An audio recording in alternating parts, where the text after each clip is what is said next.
Here are two Milanese loop bands for the Apple Watch.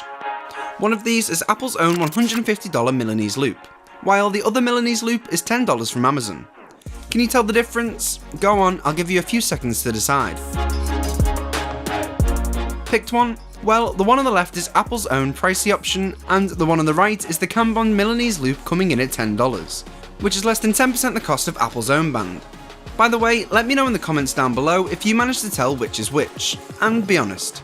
But the real question is the cheaper alternative any good?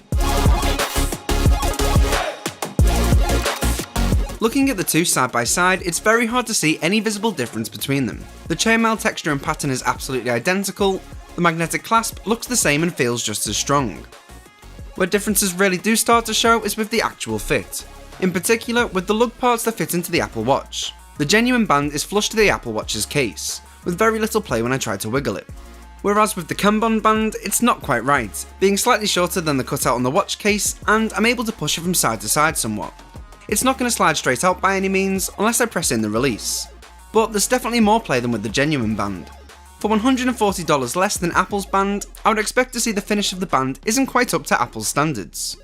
But side by side, anyone would be hard pushed to tell these two bands apart, especially at a glance.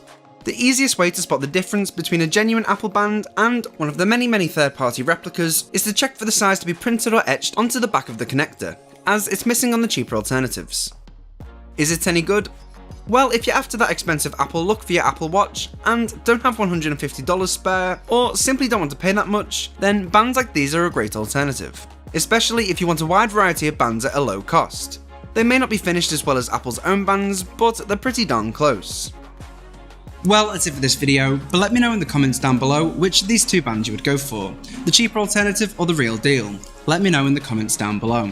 Also, if you enjoyed this video and would like to see more like it, make sure to hit that like button, and don't forget to hit subscribe so you don't miss a single video from Cult of Mac. I'll catch you in the next one.